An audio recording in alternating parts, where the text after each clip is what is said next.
Stories to Create podcast right here with the Chief. Yes. Welcome to another episode of Stories to Create podcast right here at EOS Club. I'm your host, Cornell Bunting. I'm so excited today because the long-awaited guest, and I know I had promised you guys him, a little bit back, but listen, he's here now. And so I'm really excited to bring to the stage and to you guys a man that has been doing it in Southwest Florida from as far back as 2000. Ooh, this is serious, people. And so we're going to dive into the world of what that looked like, the accomplishments, the different things that have this gentleman right here that has been doing in the community of Southwest Florida, just making major moves. Listen, I'm talking about none other than Chief Fields. Yes, how are you? Welcome to the show, sir. Thank you. Good to be here. Oh, my goodness. Now, for a lot of people that don't necessarily know who you are and know about you a little bit, before we go into all of the other big stuff that's going on with you right now and what you're doing, where were you born? I was born in Brooklyn, New York. Are you familiar with that? Yeah. Yes, I know. Listen, we could have made a bet. I know a few people have probably made a bet. I was wondering. So this is good. So New York, you're like you got that Italian thing as well, huh? I'm a little bit of a mix, but European American, if you want to call it. I love it. Like close to Flatbush? Bed-Stuy, yes. Bed-Stuy. Okay. So went to school up there. After a few years, family moved out to Long Island, or Strong Island, as some may know it as. Yeah. I like that. So, Yes. so school was out in Long Island. Yep. Who was Chief Fields in school? Like athletic? What was that? I mean, just average. I don't. I'm pretty humble. I don't see myself as anybody special, but Yeah. I was, average student. I did like my athletics. I played just about every sport. Okay. And when I got old enough, or just before I got old enough, I like my cars. Yeah. That is awesome, man. Yeah. And with the way New York is cold, the snow and all that stuff. What was that like with the family? Did you have to do a lot of shoveling of the snow? Mama had to yell at you? So I'm the oldest of six. Okay. It's me, 3 sisters, and then 2 brothers. Okay. So yeah, I had my share of responsibilities. Yeah. I learned about all those responsibilities, doing the chores, taking care of stuff at a very young age. And Yeah. I didn't mind shoveling snow so much that when I was little, I used to go out and shovel people's snow for money. Look at you. That is amazing. I was going to ask you if you were doing a lot of delegating with your siblings, but... No. I hard work was never, I never shied away from. So. Yeah, I love that, man. With everything, and back then, New York, I know you guys were on the rise with the hip-hop and all that stuff. Was you into that type of music? I'm pretty much into every type of music. I mean, if you look at my playlist, I mean, there's all sorts of stuff on it. It's every genre possible. That is beautiful. What make you wanted to come to the Sunshine State? What? Obviously, the sunshine, the warm weather. It's nice to be outside. Nice to be outside or outdoors. Yeah. I love being outdoors. Yes. I don't even mind this little cold snap a cold spell we just had. Yeah. It was nice. It felt good. Yeah. That was the nice. heat's right around the corner. But Yeah. I had a good friend of mine. He was down here with the law enforcement agency, and I always knew I wanted to do this. Right.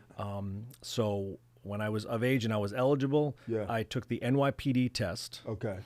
And I did well enough. I got called, and I also applied down here for the local academy at the same time. Okay. So I was at a fork in the road. I had a decision to make, and I chose down here, and I don't regret it now. Man, that is really cool because from what I could understand, what they pay the New York cops is way bigger than what they pay any other state. Is that something that's true?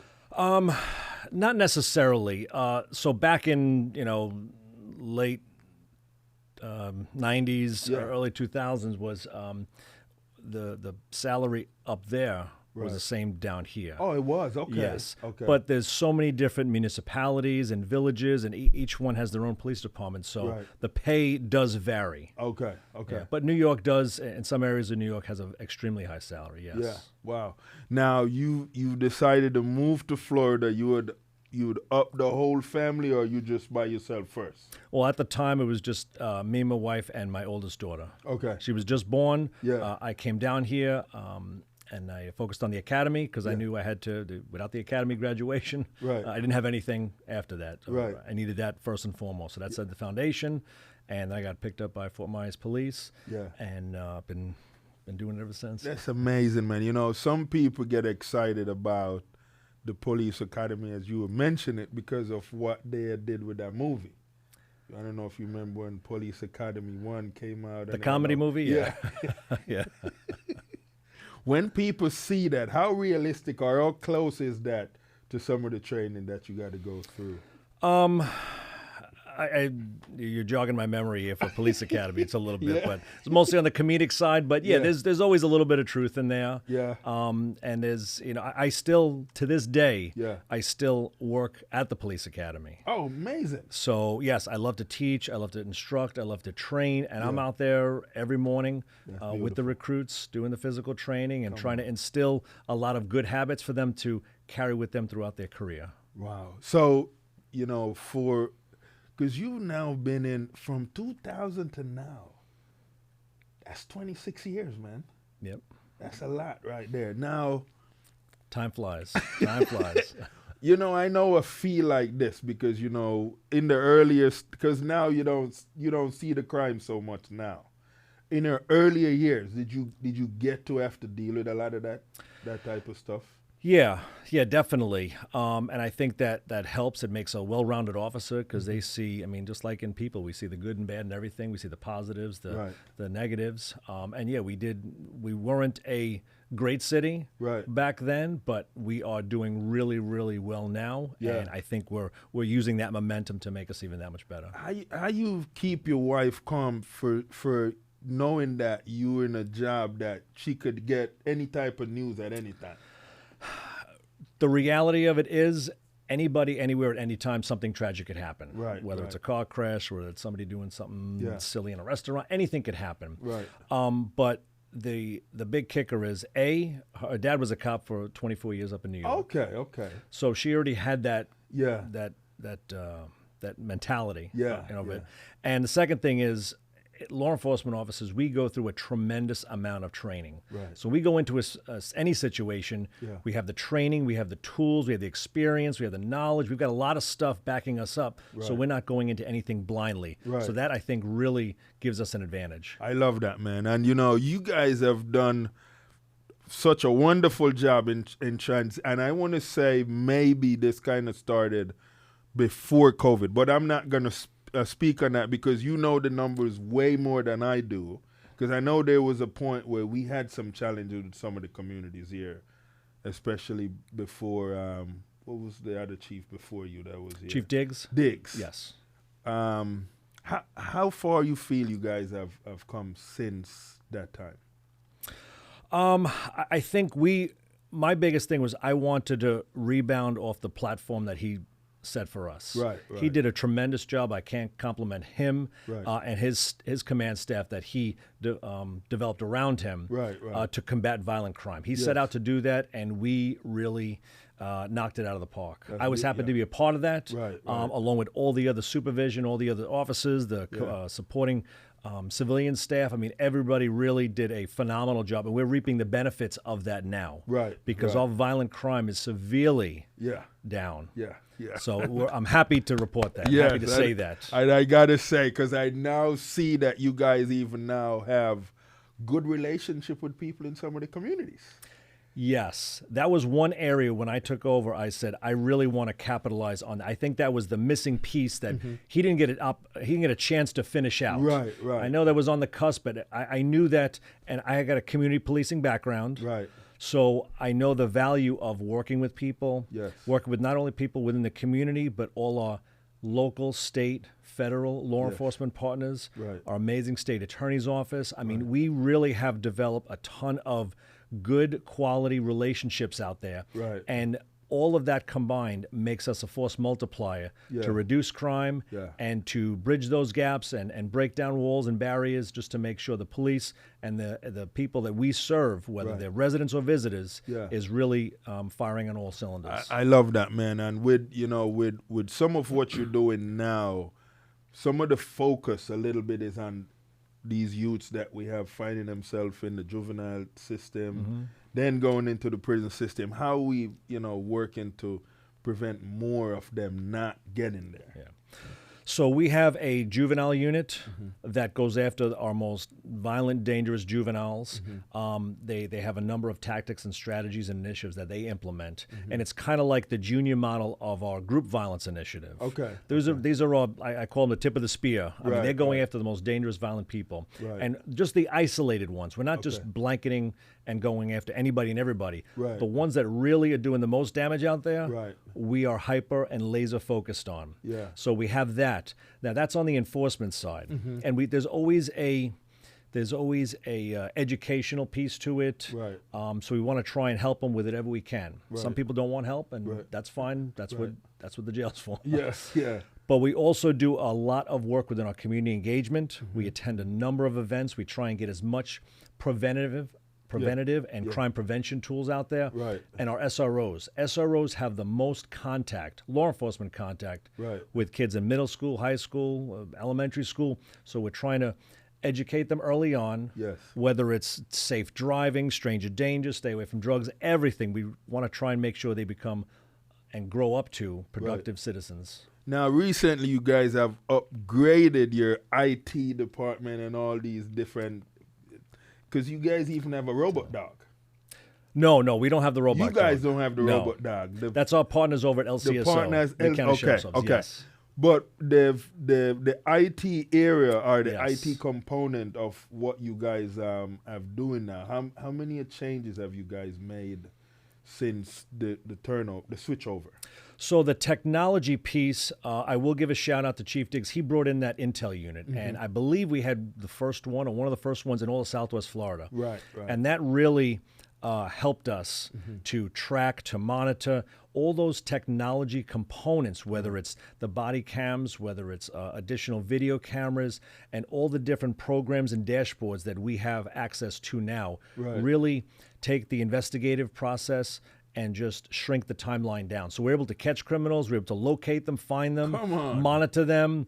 It's really amazing the technology that's out there. And it's getting faster and faster. So we're constantly having to keep up with that technology as part of our crime fighting efforts. That is beautiful. Now, one of the things, in the recent conversation with the fire chief, he was saying that, and I don't know if this is every month, once a month, all of you guys meet and you guys kind of make sure everyone is on the same page.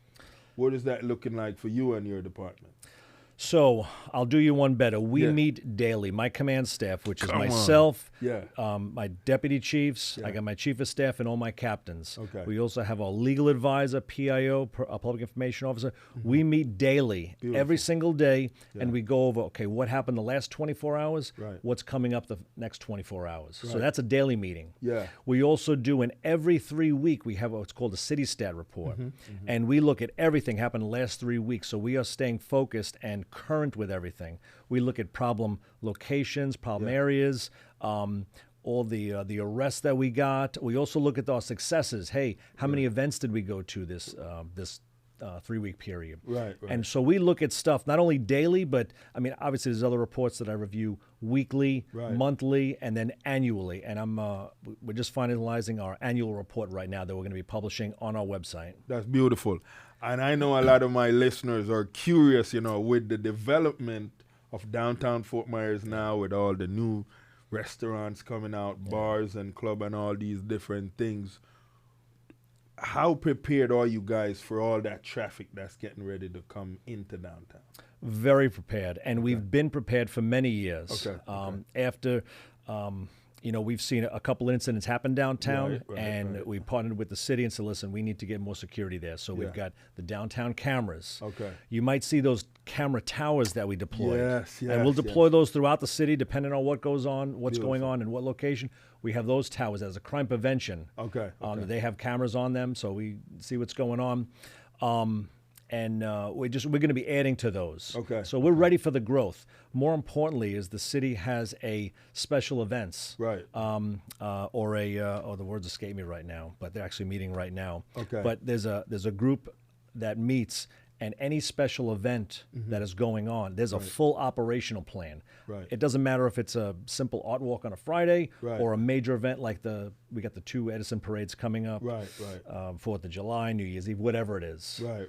That group ensures, and it's made of all city employees. So With- us police, us fire, Yeah. public work. I mean, everybody's involved in Right. making sure we have safe events. The barricades as well, throwing the barricades. Yes. You guys have some pretty solid barricades. There's a lot to cover, so I'm trying to just give you some of that quick. No. highlights. I love that. And, one of the things, too, and I know, individuals been asking, but there's not much been happening over, I would say, probably the last 2-3 years. But which season or events that happen down there that bring you guys the most challenges? Emergency management. That was it. That's what I was saying. Emergency it clicked on me fast. So, Yeah. so really, we don't have an off season. Okay. Right. It's not like sports. We don't have an off season. We're constantly constant. training. Yeah, We're constantly going at it. We're constantly revising. Right. Obviously, during the nicer months, between January and April, we see the most. We've got the snowbirds that come down. Right, And we see right. the most events in the downtown area. Right. And with the parades, so that's probably our biggest season. But then it kind of ebbs and flows a little bit because in the summertime you have the schools are out, so you get a lot more kids out there. Yeah.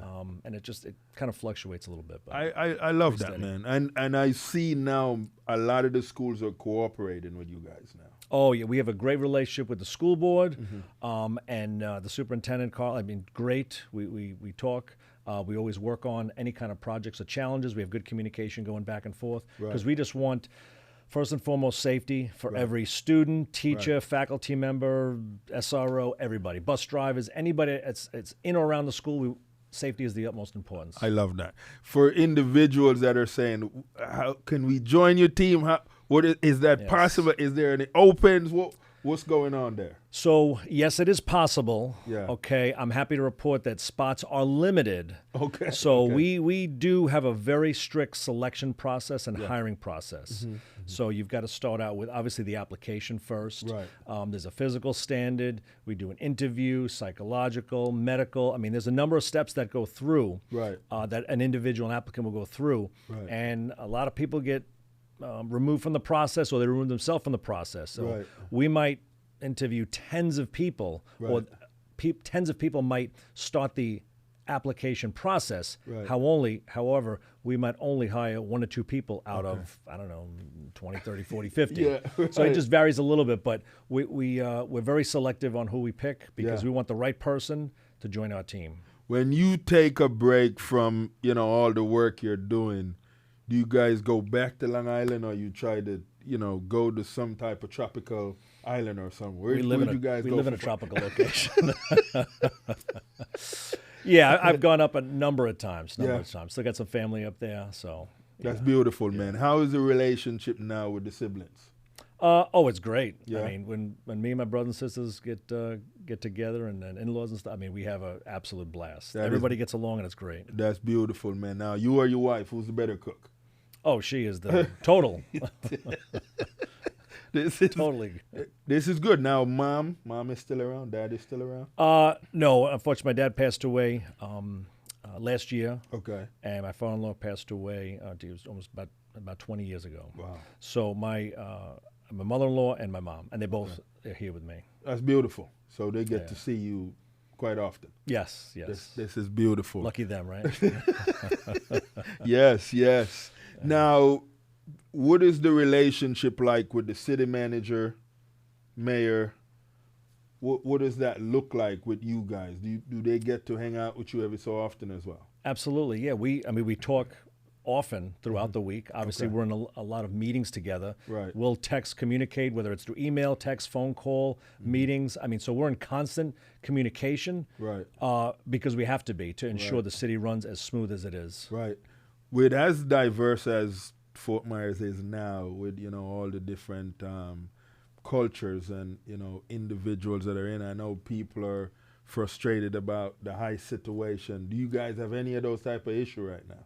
No. I'm happy to say that we've got a very supportive community. Beautiful. And the diversity, I mean, coming from New York, I mean, that's the melting pot of the universe right there. So I'm used to it. Yeah. I love that, man. With individuals not necessarily understanding the seriousness of, like a job that you have, and how some people view you guys right now because of how the media maybe portray certain things from previous events that have happened or things that have happened. You feel more people now are starting to see outside of what the media been showing them and seeing who you guys really are? So I wholeheartedly believe that we have far more, a vast majority more supporters out there. Right. And we always have. Right. You're always going to have people that dislike the police, law enforcement, public safety. Yes, I get that. Right. But we can't stop doing what we're doing for a right. few haters out there. We know we're going to have those haters, and we'll address them within the boundaries that are set for us. Yes. But we do recognize that those supporters out there are the ones that we're truly working for. I love that, man. And for people that are saying or feel that there's still some cops that don't move around or work with body cam, how important is that for you guys right now? We've had body cameras, and we've had them for years. I think back in the, and this is before my time, but I want to say when I first came on, we still had in-car cameras with the VHS tape. There was a big lockbox in the trunk. Right. So, and that was before me. So probably, I don't know how accurate it is, but I think in the 80s is when they started implementing that. Right. So we've had that pair of eyes watching just about everything we do, everything can capture on camera for decades. So it's nothing new to us. And I know that everybody's more than willing and happy that we have those cameras because it tells the full version of what we're seeing. Not somebody who might be 2 blocks away holding a cell phone. They captured 2 minutes of an entire incident and not giving the full picture. Right. So. And that was one of the things I think for a lot of people get frustrated about because they don't get the full story. They just get whatever they feel can maybe make you guys look a certain way. Sure. It's all about whatever kind of narrative you're looking to accomplish. But I've had to say this a number of times, but the biggest thing I could or biggest advice I give people is have patience. Yes. Investigations take time. Finding out exactly what happened, finding out the truth, looking at evidence, video, witnesses, and really making sure that whatever the investigation is or whatever the incident is, we look at everything in its entirety to make sure we uncover everything to give you the truth. That's what we want. But people don't want to wait for that. They rush to judgment, and we have to be reserved and say, listen, just give us a little bit of time and we'll get it. You guys hear that? Give them a little bit of time, guys. For a lot of, and I've seen for myself, I don't feel the media here does you guys bad, but what is the relationship with you guys and the media here? I think it's really good. I mean, they call us constantly, they email us constantly. I invite them in. We've done some trainings with the media. Beautiful. Some of them even text me a few times, says, hey, we want to do a story on this. Can we get a little soundbite or can we get some information on it? So I'm happy to either do it myself or facilitate it to the subject matter expert because we've got a ton of subject matter experts over at the PD. I love that. And I know this is a journey thing, but, can you recall a time when you got emotional because of a situation that maybe you couldn't have handled the way that you would have liked to handle it? I wouldn't say so much emotional as because we have to train ourselves to be neutral. Yes, we do bring emotion to it sometimes, but we have to remain calm under pressure because when we're calm under pressure, we make better decisions. Yes. The one thing I will add to that is after any critical incident, no matter how small or big, we reflect on it and we do a thorough debrief. I love that. Whether it's a self-reflection, okay, how could I have done this better? I got some information over here I found out about. Whatever the case is, you can either do it internally on a small level, or if it's a larger level, we'll bring in all the involved parties. And, okay, how can we make this better? We're always seeking improvement to get better. Even if it's by this much, we're always looking to get better in everything we do. So there's been a narrative that's been created, and I want you to clear this for everyone that, have all this misunderstanding and all these things. They say if a female called the cop and say a guy hit her, even though he didn't hit her, but he called and say hit her, once the cop get there, they're arresting the guy. Is that factual? No, absolutely not. Absolutely not. We work on evidence. Okay. Okay. There has to be something there. Okay. Yeah. You guys hear that? Okay. So we good with that now. So with a lot of, and I know few other counties are. And I don't know how I want to put this in a good way. So because you have situations that have happened in other counties that do paint a picture, and the cops make some of them look bad a little bit. I know you guys was wrestling with the whole trigger happy type of situation where they were talking about cops that are quick to pull their gun and all these different things. For listeners or the watchers, what could you say to them to help them best understand what is the procedure when you guys are put in a situation where you have to make your best judgment? So a couple things immediately come to my mind. I have never met a law enforcement officer that shows up to work and says, I would like to get into a deadly force situation. I've yet to meet an individual. No, no. The last thing we want to do is get into that deadly encounter. Do we have to sometimes? Yes, we do. That's part of the job. And we're trained for it. The other thing is, you talk about trigger happy, stuff like this. The amount of times, let's put it like this, the amount of contacts law enforcement has, whether it's local or national, is locally it's hundreds of thousands, nationally it's hundreds of millions or billions, whatever it is. And the amount of times that law enforcement has to use their weapon, like fire a gun at somebody, is extremely, extremely small. Maybe once a year, once every other year, we do it. And we have tens of thousands, if not hundreds of thousands of calls for service every year. The percentage is extremely small. Beautiful. What happens is some of these are very, very isolated incidents, get a lot of exposure, and then all of a sudden that snowball just grows. But I mean, there's a whole bunch of stats you could find, FBI stats. So those two important things is, I don't know anybody that shows up to work saying, I want to be engaged in this, because it is extremely, it can be extremely traumatic or tragic if you have to actually be in a deadly force situation. And those chances are 0.00000. I love that you addressed that there. And, for individuals that, because there was this rumor, and for me, I can look at it as rumor, because people were saying, well, if you call in and you trying to help Crime Stop or whatever, and you snitch on somebody, then they tell whoever the person is, and so people are scared to do that. No.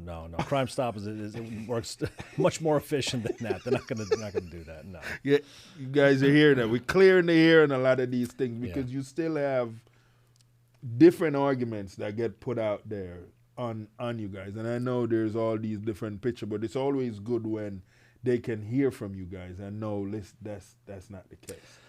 Arguments, rumors, couple words I keyed in on. What I would like to say, I do this often. I don't remember exactly where I heard it from, but I know it's been out there for many years.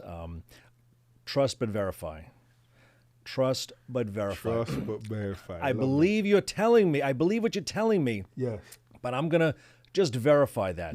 Because not everything that people tell you or everything you see is accurate.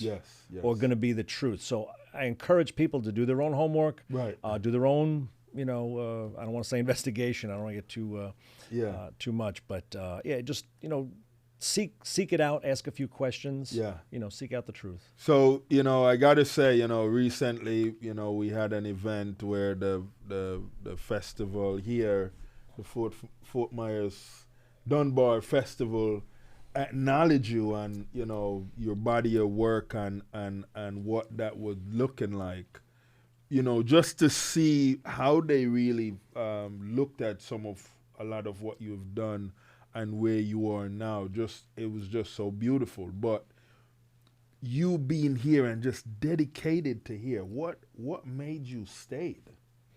So quick shout out to the Dunbar Festival Committee, great group of individuals, and I was proud, honored, humbled to be honored and recognized for that excellence award, and I accepted it on behalf of all the hardworking men and women that wear the uniform and all the supporting staff, because without all of them, you know, none of this is possible. So I accepted it on their behalf, and so yes, the second part of your question, I'm sorry. What made you stay? What, you know, because you've been here for a good little bit, and you know you've dedicated amazing time and with us, and you know served the community in a way that is just, we don't have a lot of individuals that can say that.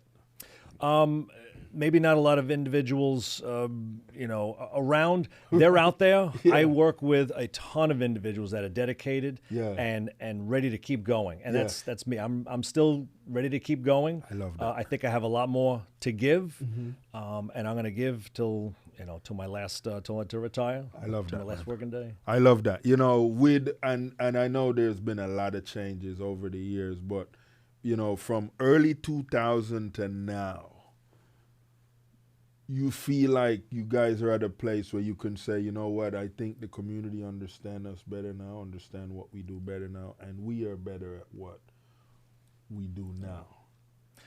Wholeheartedly. And how do I gauge that? How do we don't really track people liking us. Right. But when I see a number of organizations wanting to partner with us, inviting us to all kinds of events. People dropping off, people dropping off cookies and pizzas and stuff like that constantly. Kids in schools writing thank you cards. I mean, every day somebody's doing something for us. So that really speaks volumes. And the way that we are doing it is not with that heavy-handed approach, because we've actually seen our arrests go down. So we're not arresting people for everything, okay, but also our crime's going down. So you would think it'd be the opposite. You have to arrest more people to get the crime to go down, but we're not. So the strategies that we're implementing and the initiatives that we have are the right combination. And what we look to do constantly is to tweak it. How do we make it a little bit better, a little bit better, a little bit better? So we go to trainings, whether it's locally or somewhere nationally. We're speaking to law enforcement executives. We're engaged in a number of organizations out there that is at the top of their game, and that's where we want to stay, because I believe we wholeheartedly are at the top of our game. There was a time when certain communities say when they call, you guys take longer to get to them than certain other communities. I know you probably have heard that. How can you speak on that? And then just to kind of help individual understand what your responses times are. So we do track that. Okay. From the time the call comes in to the dispatch, dispatching of the call, we have GPS in the cars. So we monitor and track everything, and we do keep a log of it. We do triage. What that means is the higher priority calls, we're going to tend to first. So if somebody's life is in danger or there's a threat of injury, we're going to get there first. Okay, those are the calls that are going to be answered first. If somebody's reporting a past occurred theft and the suspect isn't on scene, well, that's going to be a lesser priority. So we have a little bit of time for that. Not that we're not going to go, but depending on what goes on in the city. So that does fluctuate, and that's across the nation. I love across the nation. But our response time is rather quick. You hear that, guys? Rather they quick, not have you guys. So this is good. With the type of work that you do, man, would you say you have any type of music that's soothing music, or that music that gets you geared up and ready for the day? What is that? Well, you said soothing and geared up for the day. I've got a couple. So I do like to listen to some background music at my desk. I generally like I like some good good beat music. There's some good DJs out there. Okay. No words, just background music. Okay. And I could just, I mean, most of my job is just typing now, unfortunately. Yeah. So I'm typing memos, emails, things like that. Right. But to get ready for the day, I like some hard music, some 80s rock, stuff like that. Yeah. So house music is good. Yes. Or just the sounds. House music, techno, just a good beat, subtle in the background. It's just good. I think it's like productive. Yeah. Productive music.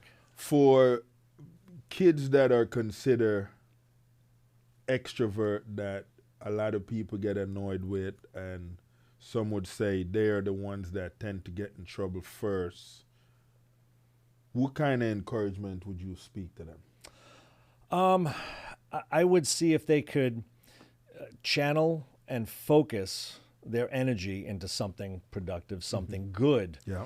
And you'd be surprised what you can accomplish, because that hyper-focused activity, I've seen a lot, I've seen and read a lot of success stories of someone that said, I was a troubled kid or whatever, but you know what, I focused my energy into this, and all of a sudden I'm a leader in this area. Yeah. I'm glad you said that. And, a lot of people say a lot of times when you hear these crazy news about this one kid that was an introvert that go into a school and shoot up a bunch of kids, no one expected that from that kid. How many of those cases have you guys have had come across you guys where you had to deal with, or even your neighbor facilities?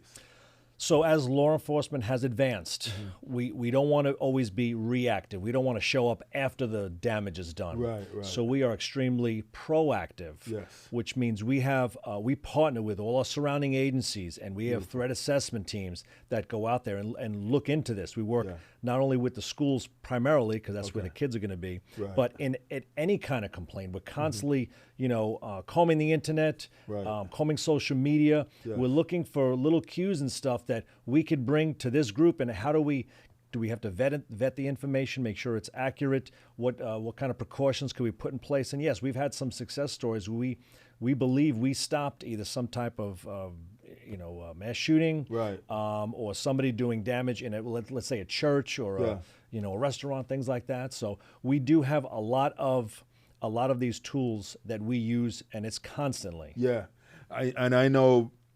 Parents question what drives a school to do a shutdown or all these different things, but it could be a simple precaution. I know a lot of times kids will call in, bomb threats at schools, things like that. But to err on the side of caution, we're going to close it down, and we're going to make sure do our sweeps and use the technology, the tools, and that experience to make sure that we got a safe environment for everybody. I love that, man. What's your go-to meal? My go-to meal. Quick and easy. I like pizza with black olives. There you go. So you got the sauce thing going too. You like that pasta type of stuff going there as well. Yes. I love that, man.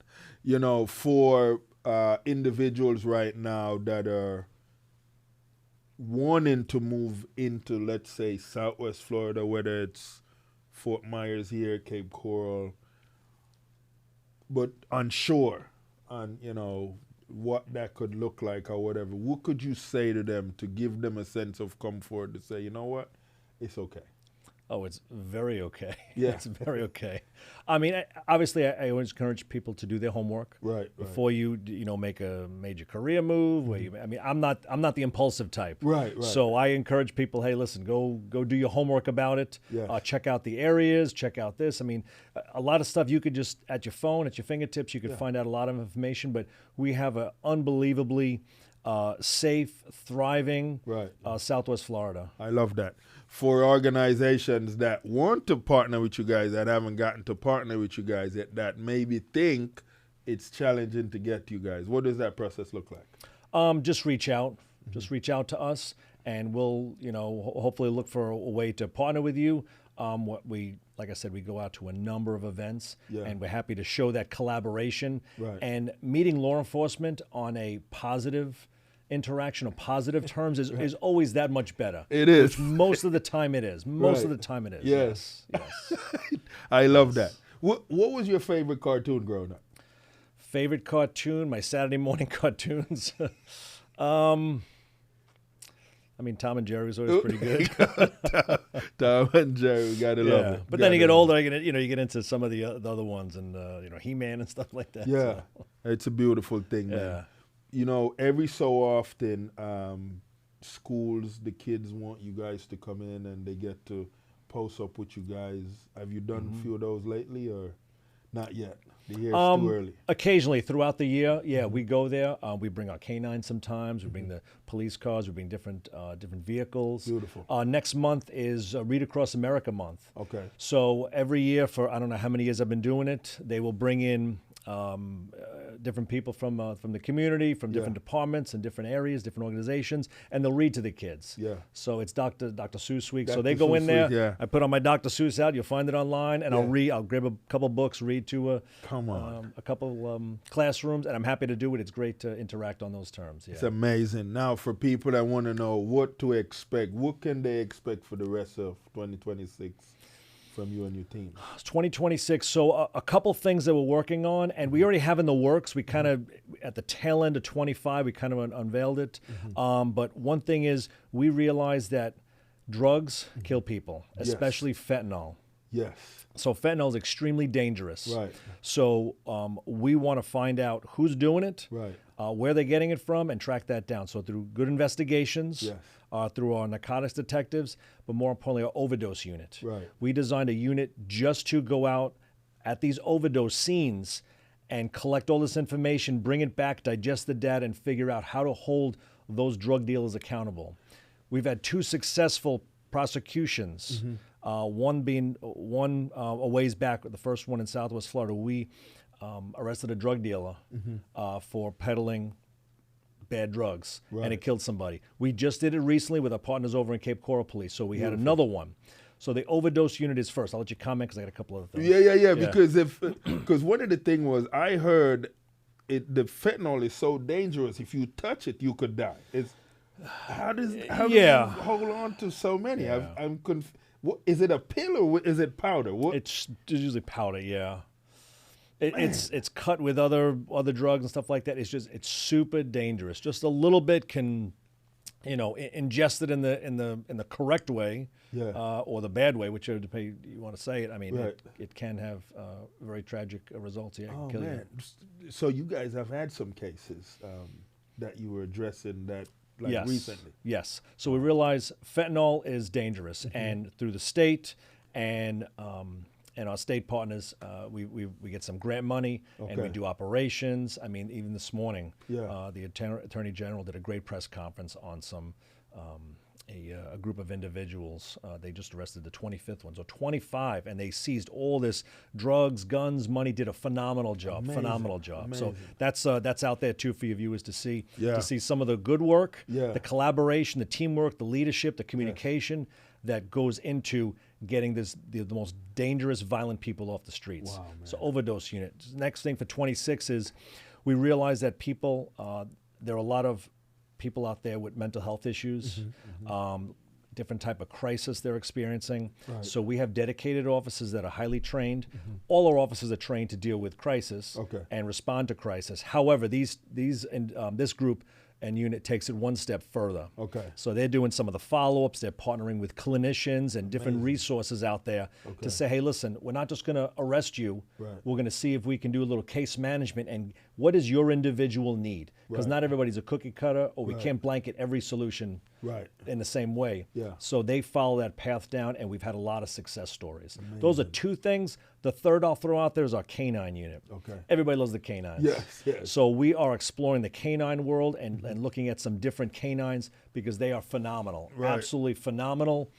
Professional athletes. I like to call our canines professional athletes, along with our handlers. I love that. So we're getting into the world of what's the power that those canines can really, what kind of power can we harness from them? And we just certified our first female handler in the history of our agency. Yes. You'll see her online, all social media, does a great job and falls under our community engagement. That is a gun sniffing dog. I love that. So every way possible, we're thinking of how to make people safe and throw that engagement in there as well, because she goes to a lot of engagement events, and who doesn't love petting the dogs? That is amazing. Listen, you guys got a wealth of information right here.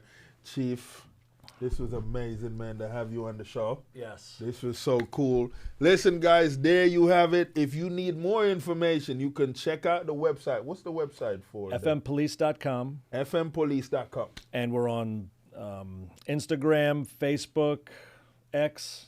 So all the major platforms you'll find us on. There you guys have it. Until our next episode where we have another decorative guest right here at EOS Club. Thank you.